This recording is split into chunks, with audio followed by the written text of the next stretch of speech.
Welcome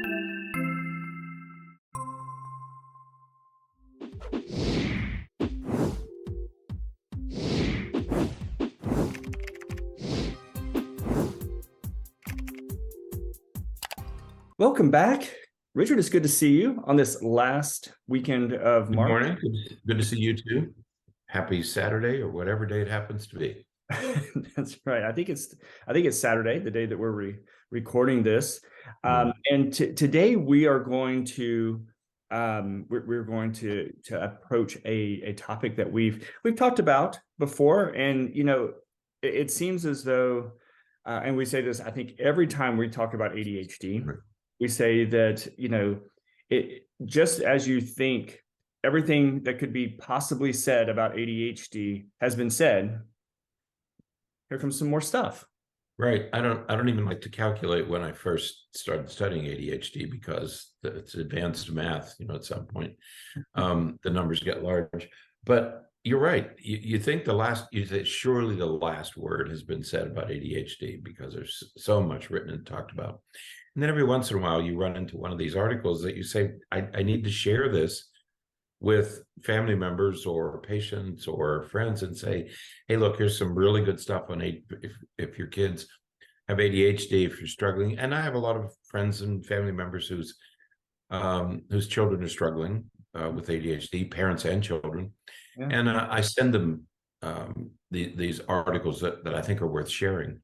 And here we are this week, and we stumbled upon another that I thought, I've got to send this to family members or friends who are trying to manage kids with ADHD, because this is another one of those articles that's really adds so much information, so much useful information that parents, grandparents, and even teachers would be able to use. So happy to share this with everybody.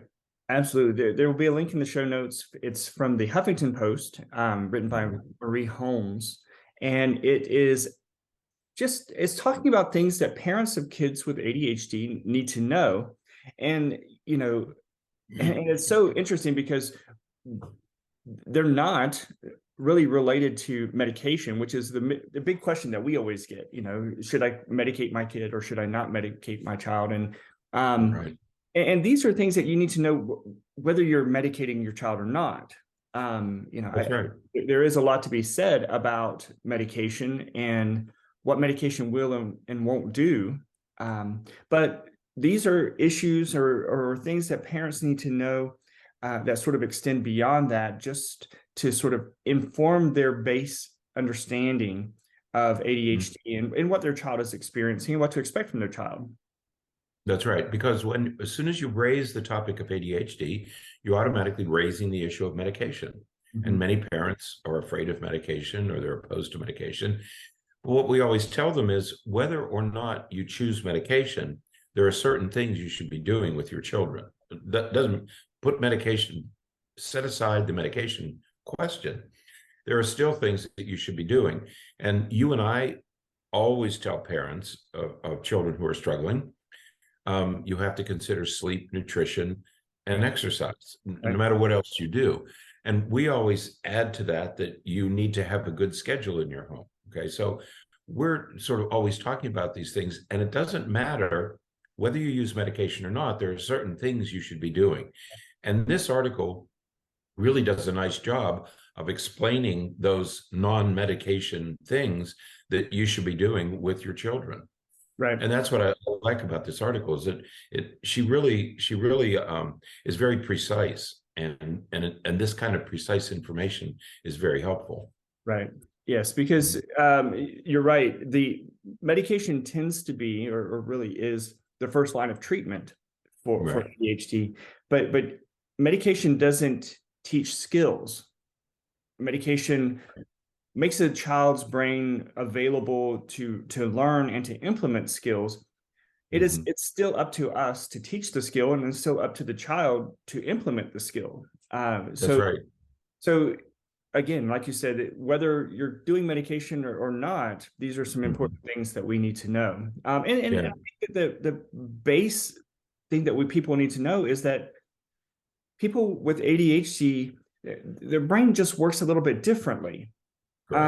It's not that it's broad, or it's not like there's it's majorly problematic that it's injured or in any way or anything like that. It just works differently, and knowing how it works differently is going to be important as you're moving forward and raising your kids. That's right. These kids are biologically driven. I mean, if you truly have ADHD, it's biologically driven. And we have, oh my gosh, 50 or 60 years worth of research, everything from electrophysiologic studies to blood flow studies to MRI studies, over and over and over again, clearly document brain differences. It's not brain damage, but it's brain differences in children and adults who have ADHD. So there's no question about that. The question is understanding those differences and what do you do about it? We often tell parents, well, medication is part of the treatment, but there are other things you should be doing. And parents will say, well, what else should I be doing? And this article explains 6 things that you can do that are extraordinarily helpful and that you should be doing with any child with ADHD. Right. Yeah, just because their brain is different doesn't mean that we can't do anything about it.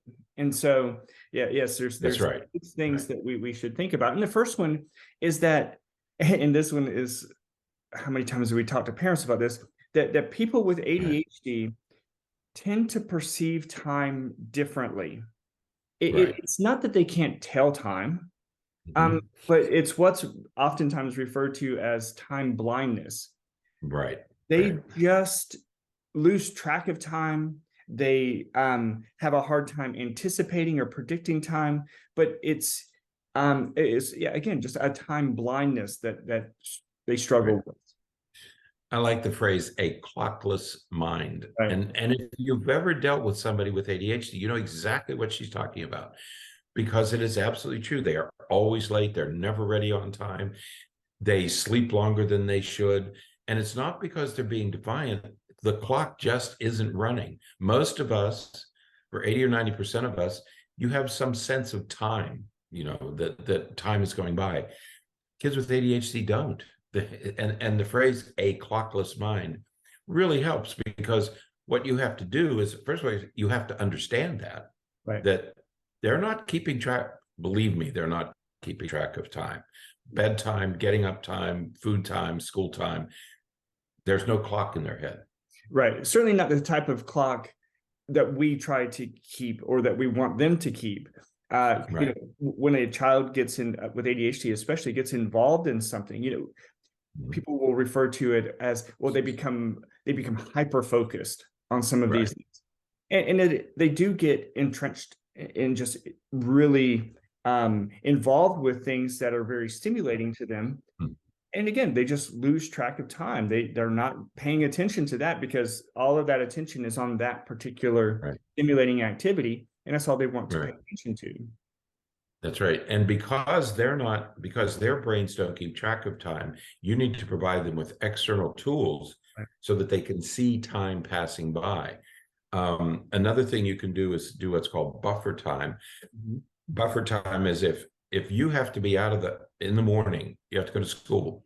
If you have to be out of the house at 7 o'clock, you need to tell these children, you have to be ready at 10. Not we're leaving at 7. You have to tell them we're leaving at 10 minutes to 7. Right. So that you have to build in that buffer, because they're going to be late. You fight about it every morning. And so you have to build in buffer time. So you need external tools like a clock in an open, where they can see it. Or you have to have these kind of buffer times. You have to kind of fib about when you're really leaving. Even adults with ADHD. One of my kids has ADHD, and as an adult, I tell him I'm going to be there at 7. That means we have to leave at 7:15 or 7:30 because he's not going to be ready. I mean, he just is not going to be ready.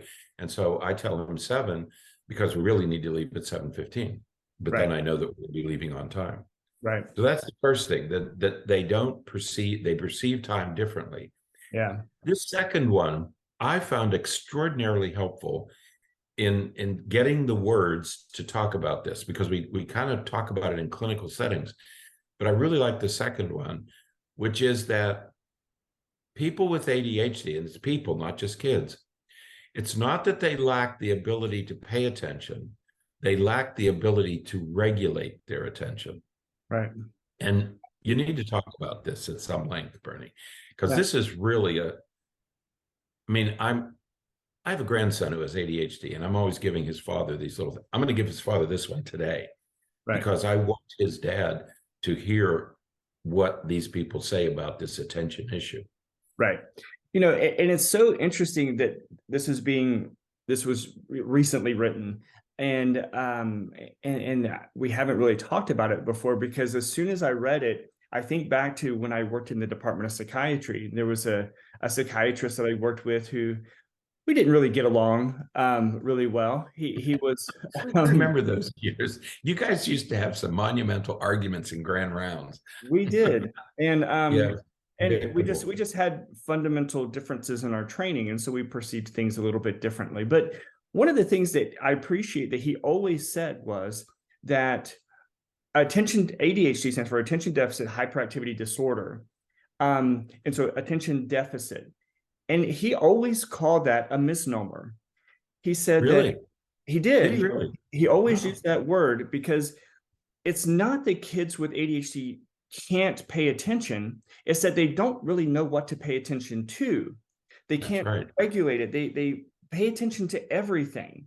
And so when people, they say, well, why do we use stimulant medications for kids who can't sit still and can't pay attention? Well, it just so happens that stimulant medications stimulate this area of the brain that serves as a filter so that they can differentiate, this is what I need to pay attention to, and this is what I can ignore. And there's an area of our brain that does that helps with that, at least. And it filters out that so that we can say, no, I don't need to pay attention to the cars and everything happening outside. I can pay attention to the teacher talking right here in front of me.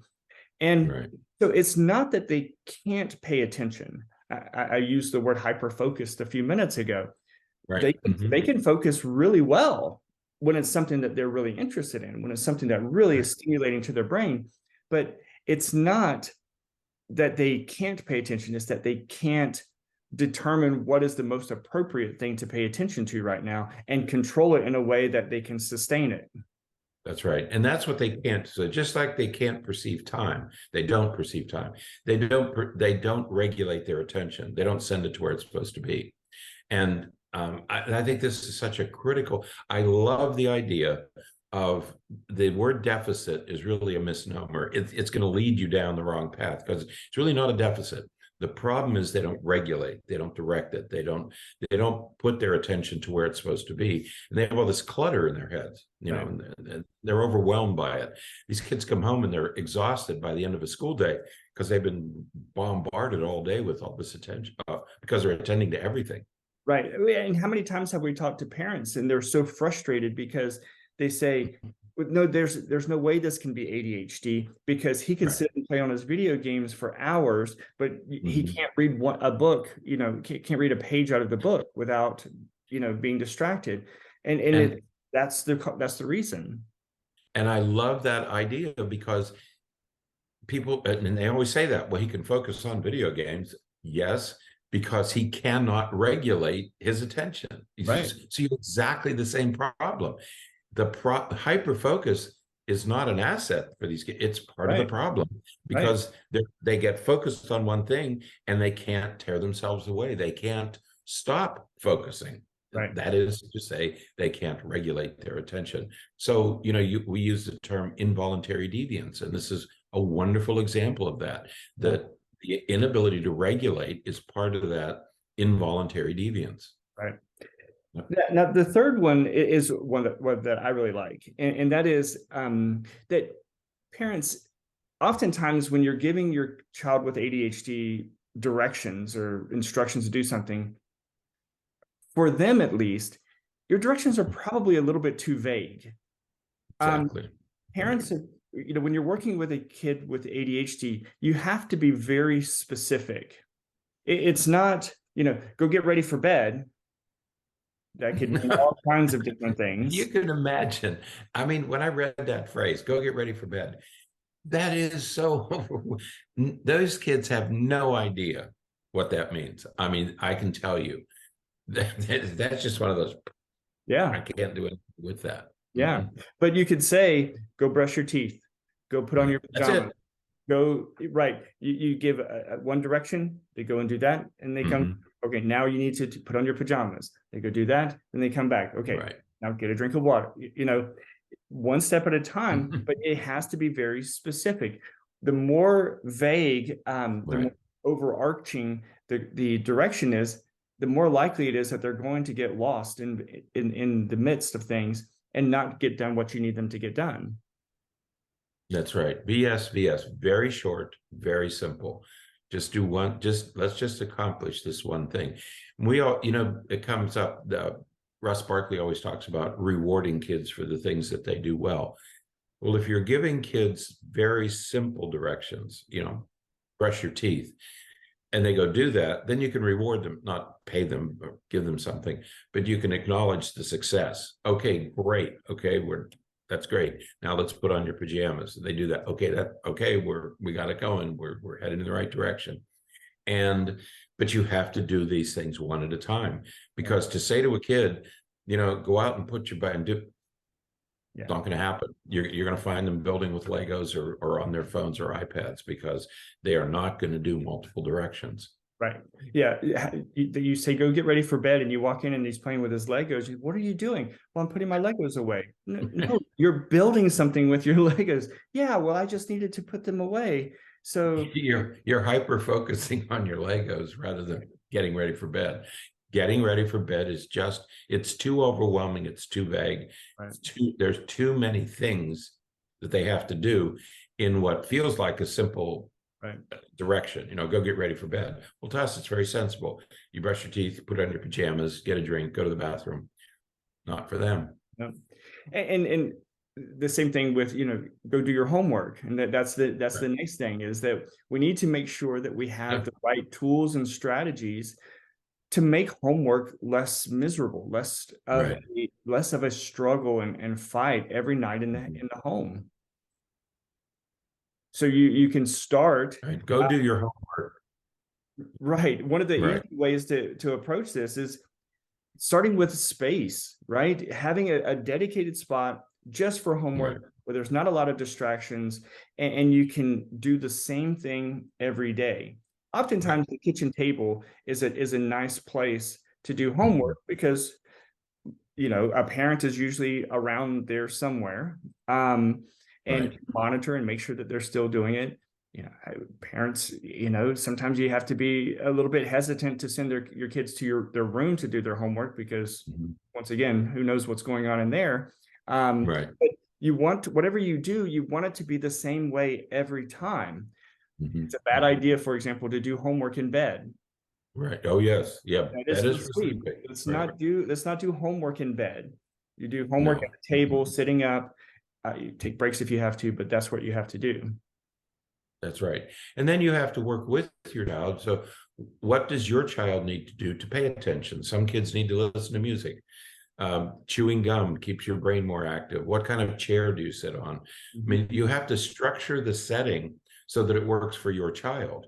And it has to be in a common area, because unless your child is one of those kids who needs absolute silence, and they do get their work done better in the privacy of their bedroom, but you have to work through these things. Most kids with ADHD are not simply going to sit down and get their work done. It's a battle that you're going to be waging every night. And once again, you're going to need visual timers. They have to keep track of their time. They might need to have more frequent breaks, but you have to be there to supervise all these things, because they're not going to manage this themselves. Remember, it's just like saying, go to bed, get ready for bed. It's too overwhelming when you say, go do your homework. You have to break this up and make it manageable for them. Right. And that may mean, you work for, 10 minutes, 8 to 10 minutes, and then you get up and you stretch for a couple of minutes. Then you work for 8 to 10 minutes, and you get up and stretch. Yes, parents, that means that you have to break it up, and that means that there is an interruption sometimes.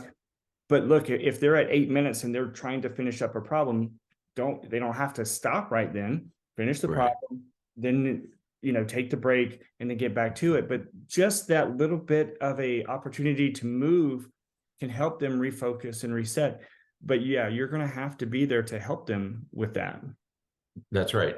This is one of it's one of those times of your day when you're going to have to think about the challenges that they face as they sit down to do homework after a very exhausting day at school with all the other after school activities they have. You're going to have to structure this for them. And it's going to have to be, the entire event is going to have to be structured, which leads us to the fifth point that they make in this thing. What we're saying here, whether it's bedtime or homework time or wake time, doesn't matter. The parents are going to be working very hard to work through these different things for years and years and years until all of this becomes routine. So the fifth point that we're making is, yes, all of this means more work for you. Absolutely. Yeah. When a child's brain can't perform certain functions, it's sort of left to the parent to serve those functions. And so, when your child was very small and couldn't walk, we walked for them, we carried them, and we moved them around. When they couldn't feed themselves, we fed them. So when you have a child with ADHD and they can't organize their day, or they can't, they can't regulate their attention, as we've been talking about, they can't regulate their behavior, they are hyperactive and impulsive, and they keep moving and everything.